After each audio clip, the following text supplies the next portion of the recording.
안녕하세요. 역사 돋보기입니다. 연산군 제위 10년째가 되던 1504년 3월 깊은 밤, 연산군은 방으로 이복 동생 2명을 부릅니다. 두 동생들이 연산군 방을 찾아가는데 방 바깥에서 연산군 앞으로 두 사람이 쓰러져 있었습니다. 깊은 밤인지라 어두워 누구인지 식별이 불가능했는데 연산군은 두 동생에게 몽둥이를 주면서 이 두 여인은 큰 죄를 지었으니 두 동생이 직접 몽둥이로 때려 죽이라는 명령을 내렸습니다. 두 동생은 무서움에 벌벌 떠며 일단 연산군이 시키는 대로 몽둥이로 두 여인을 냅다 패면서 안에 있는 사람들을 죽였습니다. 알고 보니 두 여인은 성중의 후궁들, 즉 연산군이 부른 두 동생의 친어머니들이었습니다. 이번 영상은 지난번 사화사부작 1편에 이은 2편 갑자사화 편입니다. 1498년 연산군이 무오사화를 통해 살인파들을 득실거리는 수사기관에게 왕 무서운 줄을 제대로 보여준 이래 확실히 살인파들의 강도 높은 국왕 비판과 잔소리는 크게 줄어들었습니다. 그래서일까요? 무오사화 이후 몇 년간 연산군은 지극히 정상적인 국왕의 모습을 보여주었습니다. 경연도 잘 참석하고 신하들 목소리에 귀 기울이고 국가의 여러 병폐들을 찾아내 개선시키거나 정책적으로 보완하는 등 국왕으로서 나름의 제 역할을 잘 합니다. 그러나 사적으로는 음흉한 기운이 흐르기 시작하는데 알 수 없는 이유로 내시를 비롯해 연산군을 모시는 궁인들이 곤장을 많이 맞았다고 합니다. 그리고 경복궁 궁궐 답높이를 높이고 높은 곳에서 경복궁을 내려다볼 수 있는 위치에 절과 사가들을 전부 헐어버리기도 했습니다. 또한 그 유명한 장록수를 후궁으로 들이면서부터 연산군의 사치벽도 점점 심해져 갔습니다. 무오사화는 연산군이 피바람을 불게 한 건 맞지만 정치적인 맥락에서 왕권 강화를 추구하던 연산군이 본보기를 보여주었을 뿐 폭군으로 미친 개마냥 폭주한 건 아니었습니다. 이 일이 있기 전까진 말이죠. 1503년 연산군 제위 9년째가 되던 해 연산군이 신하들을 불러다 뒤풀이 연회를 연 적이 있습니다. 연산군은 연회 자리에서 이쇠자라는 예조판서에게 술을 내렸습니다. 그런데 이쇠자가 술을 마시면서 술 몇 방울을 연산군의 옷에 흘렸나 봅니다.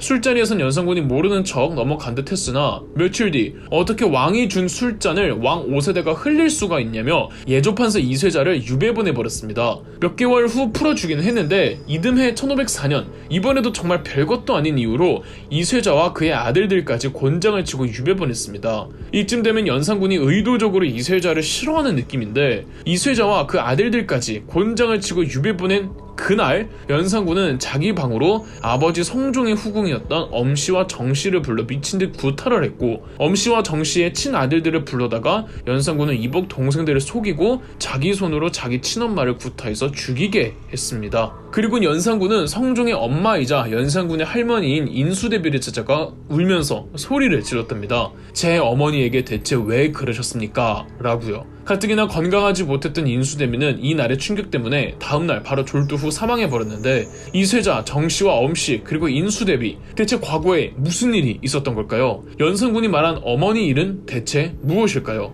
때는 연산군이 태어나기 전 연산군의 아버지이자 조선의 9대 왕인 성종 때로 거슬러 올라갑니다. 성종에게는 후궁이 정말 많았습니다. 그 중에 숙이 윤씨라는 후궁이 있었는데 이 후궁이 아주 대단한 가문 출신은 아니었지만 숙이 윤씨는 외모가 정말 예뻐서 성종의 사랑을 독차지하고 있었고 행실이나 언행도 착하기로 소문이 나 있었으며 무엇보다 성종의 어머니라든지 왕실 어른들에게 그렇게 싹싹하게 잘했더랍니다. 여기 숙이 윤씨가 성종의 아이를 임신까지 하게 되니 윤씨의 이미지나 입지가 떡상하게 되죠. 숙이 윤씨가 후궁으로 들어오고 1년 후 성종의 정비가 죽으면서 왕비의 자리가 비게 됩니다. 새롭게 왕비를 들이는 것보다는 후궁 중에 한 명을 왕비로 임명하는 게 낫다고 생각한 성종의 어머니 인수대비는 숙이 윤씨를 왕비로 삼습니다. 인수대비는 일부러 윤씨를 왕비로 삼을 생각을 했을 만큼 윤씨의 인기는 왕실에서나 조정에서나 상당히 좋았죠. 여기에 왕비가 된 후 윤씨가 출산을 하는데 심지어 아들인 겁니다. 이 아들이 성종의 장남이었기 때문에 축하를 한 몸에 받았고 조선 개국 이래 장남 세자 출신의 국왕들이 많지 않아서 이 아이는 온 신하들의 기대를 한 몸에 받았습니다. 그런데 왕비가 된 윤씨의 행동이 이전과 180도 달라집니다. 성종의 어머니 인수대비를 포함해 왕실 어른들에게 매우 불량하고 거만하게 대하는가 하면 누군가를 저주하는 내용이 적힌 책과 심지어는 방에서 독약이 발견되기도 합니다. 이걸 발견한 건 다름 아닌 성종이기도 했고요. 그리고 윤씨는 다른 후궁들이 자기를 음해하려 했다는 헛소문을 퍼뜨리기도 합니다. 윤씨의 이미지는 순식간에 급락하여 성종과 인수대비는 그녀를 후궁으로 강등하려고 계획까지 세웁니다. 그런데 신하들의 반대로 처음에는 그냥 넘어갔습니다. 성종과 인수대비가 윤씨를 후궁으로 강등한다는 문제를 공론화하고는 윤씨의 악행은 더 심해졌습니다. 다른 후궁들은 못살게 굴었고 성종이 다른 후궁이랑 동침하고 있는데 다짜고짜 문을 열지를 않나 성종과 몸싸움을 하며 성종의 얼굴을 핥히기까지 했습니다. 그리고 노골적으로 성종을 어떻게 해버리겠다는 말을 떠벌리고 다니기도 합니다. 궁궐의 궁인들과 후궁들까지도 중전이 너무 무섭다며 성종에게 울고불며 고해 바치는 사람들도 있었고요. 그 중엔 엄씨와 정씨도 있었던 거죠. 결국 성종은 엄마 인수대비를 꼬드겨 윤씨를 아예 폐선시켰습니다. 후궁으로 강등된 정도가 아니라 민간인이 되어버린 거죠. 시간이 흐르며 조정에서 패비 윤씨에 대한 동정 여론이 일자 신하들 말에 귀 기울이던 성종조차 패비 윤씨 문제만 나오면 신경질을 부리고 강경하게 나오자 그제서야 신하들도 성종 눈치를 살핍니다. 성종은 자꾸 동정 여론이 나오면 곤란하다고 생각해서 어머니 인수대비와 같이 패비 윤씨에게 사약을 내리기로 합니다.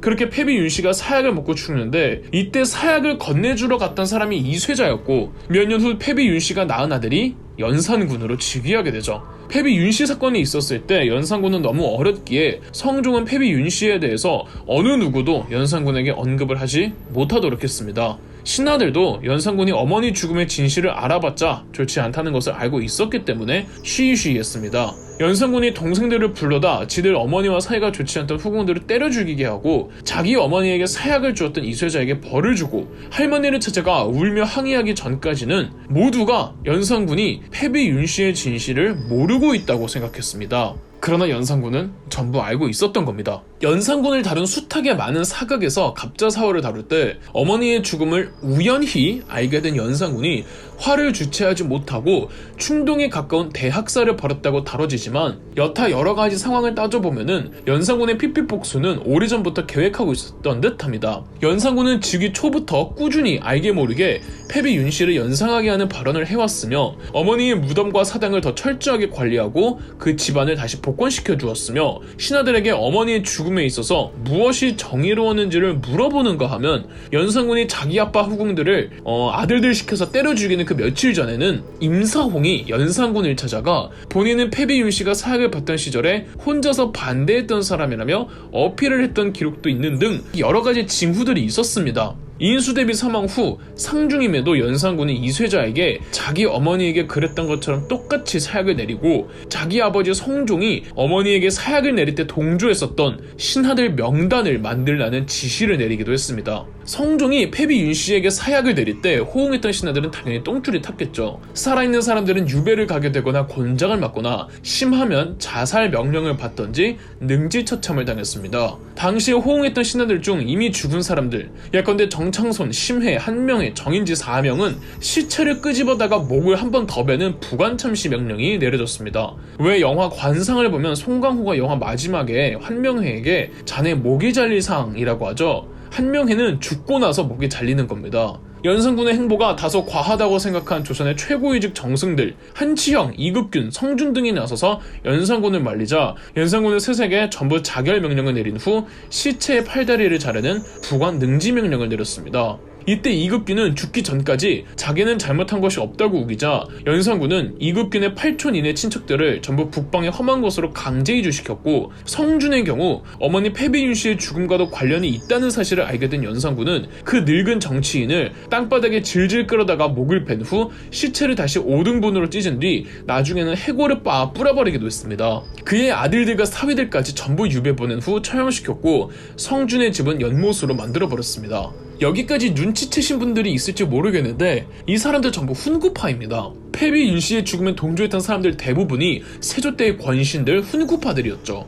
그런데 왜 갑자 사화라고 할까요? 훈구파를 대거 살해한 후 연산군은 기왕 사륙 파티를 벌인 김에 왕권 강화를 위해 애꿎은 살인파들에게까지 화풀이를 했습니다. 조금이라도 과거에 자기에게 대들었거나 자기가 하고 싶은 걸 말렸거나 심지어는 자기가 먹고 싶은 걸 가지고 뭐라고 했거나 경연장에서 큰 소리를 냈거나 아니면 튀는 행동을 했던 살인파들을 싸잡아 처형시켰습니다. 매일매일 새로운 사람들의 머리가 저잣거리에 효수되었고 국문장에는 고문을 받는 비명소리만 가득했습니다. 이것이 바로 1504년의 갑자사화였습니다. 연산군은 공포 정치를 왕권 강화의 무기로 삼았습니다. 신하들이 무서워서 벌벌 떠는 걸 보고 연산군은 왕권이 강화되었다고 느꼈던 거죠. 피해에 중독된 연산군, 그의 다음은 어떻게 될까요? 그럼 역사 돋보기였습니다. 영상 재미있으셨다면 구독과 좋아요, 알림 설정까지 해주시면 감사드리겠습니다.